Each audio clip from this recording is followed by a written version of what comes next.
During our time this afternoon, Jonathan will present some of the ministry he is involved in, and that will be followed by Pastor Ross presenting some of the ministry she is involved in, and then I will make some concluding remarks. Aloha, everyone. It's an absolutely wonderful pleasure to join you today and to be called to serve as your Associate Conference Minister deployed to Hawaii Island. I began my ministry on October 1st of 2021, and I was installed on Tuesday evening. I just want to share with you that the foundation for my ministry comes from 1 Samuel chapter 1, verses 9 through 18. Hannah presenting herself in the temple and praying with tears and coming away radiant. My job, my responsibilities, my kuleana for the conference is on this slide and is available for you anytime you wish to see it. This is what I try to do in 25 hours a week. We do our best. I want to share with you today two of the things I have been working on since October 1st. The first is with my role as convening the Committee of Ministry Chairs. I convene and I work for these 5 association chairs to empower our committees of ministry to carry out their important work. And at their request, I have worked with them to co-host training sessions since I started, including training sessions 2 so far on fitness reviews, with another to take place a week from tomorrow. And these training sessions focused on comms responsibilities for fitness reviews, the response team's responsibilities, and the best practices for response teams. I also worked with the comm chairs at their request to provide a professional and governmental ecclesiastical endorsement for our UCC clergy chaplain training for them. And this includes those who minister with the military, in hospitals, and in other specialized settings. The other thing I would like to highlight in my work so far with the conference is working with the formational missional team to restart our clergy communities of practice. These clergy communities of practice are focused upon peer support for ministry and empowering clergy to develop their competency for the practice of ministry in a variety of settings. They work to build community, cultivate knowledge and understanding through experience-based learning, and foster spiritual formation. Starting this fall, we are planning to start 2 new clergy community of practice groups, one for women clergy and one for clergy in their first 2 years of a new ministry call or new to Hawaii. We hope that if you know any clergy or if you are a clergy person who falls into one of these groups, to please contact us. We look forward to hearing from you, and we look forward to starting more clergy communities of practice as we move forward. In closing, I just want to say thank you for the opportunity to serve Hawaii Island, my home island, and to serve our wider conference in this ministry. Thank you very much, and aloha. Thank you, Jonathan, for sharing. Next, we hear from Pastor Ross. So once again, good afternoon, everyone on the call, and to that individual who put in the chat that they're on East Coast time, good evening to you, since it is 9:42 in the evening there. As the conference minister has said, my name is Valerie Ross, and I am one of two associate conference ministers. I happen to be deployed on Kauai Island. And so in the time that I've been here, roughly since October of 2021, I've had the pleasure of working collaboratively alongside our conference minister, Dr. Popham, and my other team members on the conference staff. And that has really been quite an experience. It's been a wonderful experience. I really appreciate the relationship that we on the conference staff share, and that helps to make life a lot easier for all of us. But particularly for me, coming directly from the mainland here, never having been in Hawaii before and not being accustomed to residing in a rural area, it's really been very, very helpful and quite a blessing to have the relationships that I've developed with the conference staff. And so very briefly, what I have been involved in outside of my duties that are listed in the report that's in the booklet, you can read that for yourselves. I won't bore you with going over that again, but my primary work has been with developing the innovation and engagement missional team, or we have to call it a committee for a while longer, as Lori has informed me, until a vote takes place, which will prayerfully allow it to become a missional team. But that's been my primary focus. And so I'm really pleased to say that on yesterday, the team members of the āina missional team and I were able to roll out what we're all about. And āina, we're going to be calling it āina for short. And so if you did not get a chance, some of you here, I remember seeing you there yesterday. But for those of you who did not get a chance to see that presentation, it is already up. If you go back to the workshop page, of course, Kristen has already put it out there. And so you'll be able to view that video and understand what it is the āina missional team plans to do. And so briefly, I'll just read that into your hearing. Our āina missional team exists to provoke, keyword provoke, and support congregations to be the church we are meant to be. That in a nutshell, that's the elevator pitch right there, if you will. And so coming from one of our team members, Reverend Ben Sheets, here's one of the comments he made, and that really stuck with me. For so long, much of our evaluation of congregations is based on worshiping, attendance, and dollars contributed. In a changing culture, these seem to be less and less relevant. And I might argue, Ben says, they have never actually measured what the church is meant to be about: growing disciples. So if we're going to be a new kind of church, then we need to promote new metrics to celebrate the work of the Spirit among us, not only locally, but institutionally. That, again, is a little bit of detail.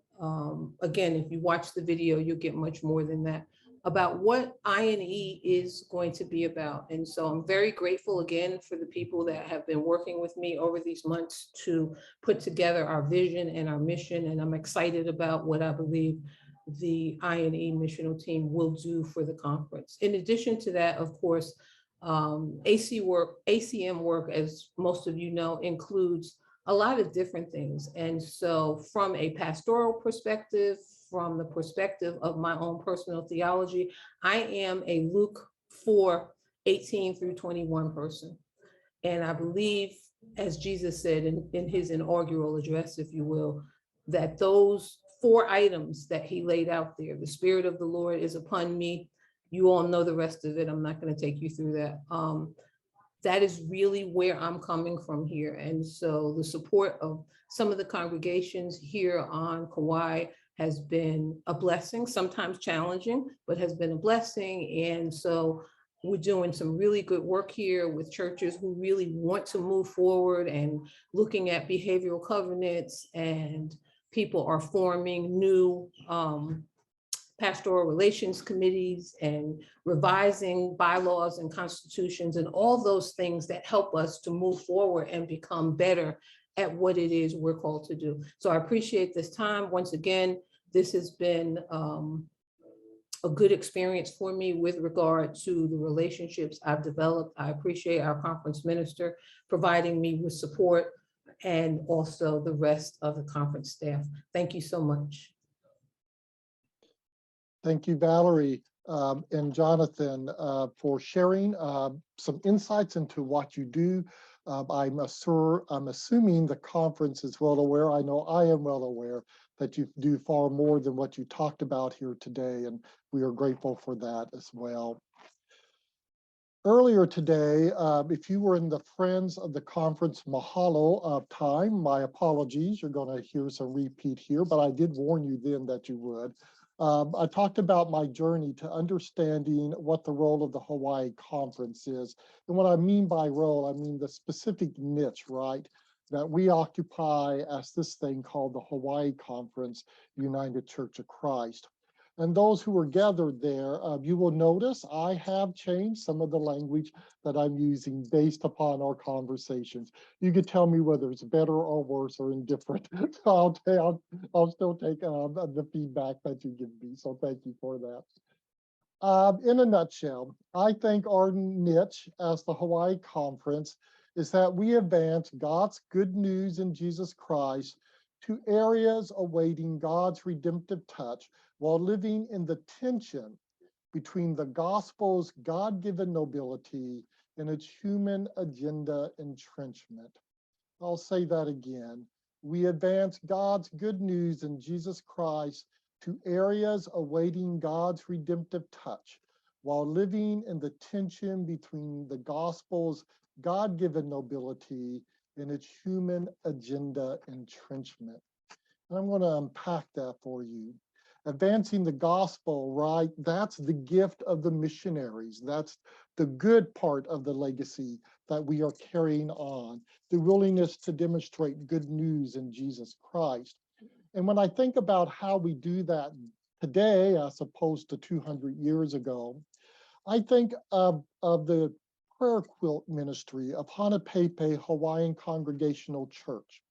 Each quilt is a one of a kind, it is special, but each knot, right, continues to represent a prayer for peace or strength or health and love, a tangible illustration of God's grace and compassion to persons who are ill or otherwise pushed down by the burdens of life. Advancing the gospel, yeah, sharing the good news in Jesus Christ. I think of Nu'uanu Congregational Church partnering with the YMCA of Honolulu to host a day winter camp during the Christmas school break. They provided a fun environment for children to continue learning and developing while out of school. Advancing the gospel to whom? To parents, right? Or at least childcare providers with the gift of a safe environment. I think of our giving to the Tonga Relief Appeal and how much that impacted those who were lives were messed up and disrupted by the Tongan volcanic eruption. And I think of all of our concern for the Ohana of the Pacific Islands and how we live that out in very exciting ways through these ecumenical connections. I also think of the new innovation and engagement, which I hope will soon be missional team, which we will be voting on tomorrow, to have a missional team dedicated to thinking through the various emerging models of church and exciting new dimensions to sharing God's good news, serves to posture us as a conference as we look to the future and seeking to understand how the younger generations are encountering God in less and less traditional ways, but are still encountering God. Sharing the faith from generation to generation means discovering the vocabulary and the marketplace of the next generation. So where and how to share the gospel is better understood by all of us. We advance the good news in Jesus Christ to areas awaiting God's redemptive touch. For example, Central Union on All Saints Day set out 916 chairs on their lawn to recall and remember all those in Hawaii who lost their lives to COVID-19.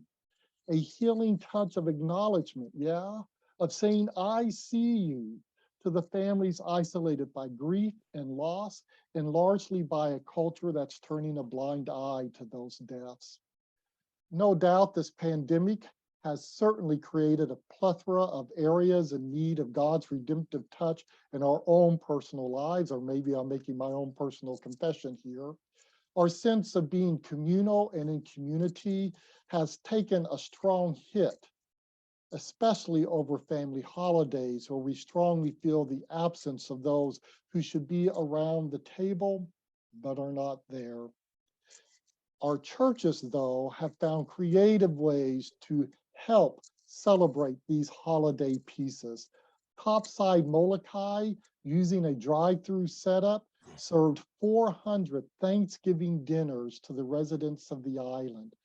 That's 400 lives, knowing that God was with them in the midst of COVID restrictions, social distancing, bio bubbles, and disappointing holidays.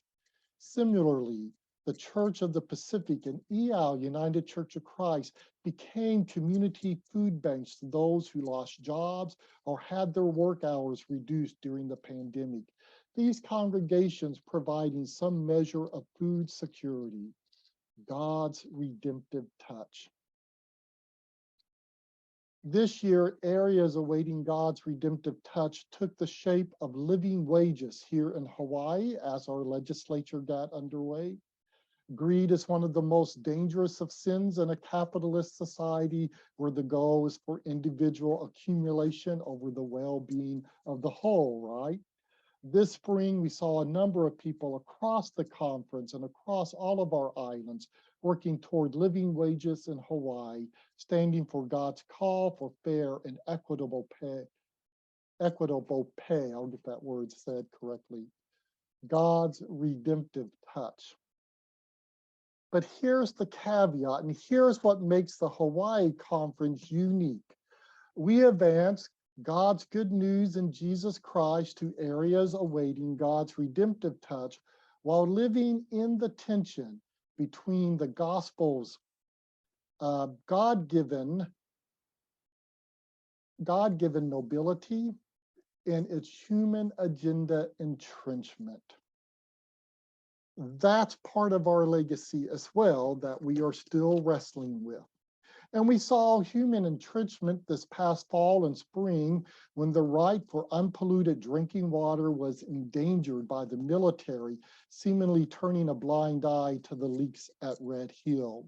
We took actions in the streets and prayer vigils and correspondence with government officials. A great effort is still underway to remind the military that they are not overlords in Hawaii.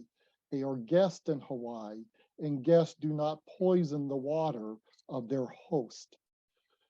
We live in the tension between the gospel as God's light and the gospel as human darkness because of the legacy of overthrow and usurpation. To this end, you all created, because it predates me, so let me name this correctly. You created the Pua Foundation as part of the redress of $4 million as a way to reclaim the mobility of the gospel from its tarnished human handlers. The Pua Foundation, as you know, focuses its resources on helping Native Hawaiian women transition from incarceration to freedom through housing and vocational and professional development.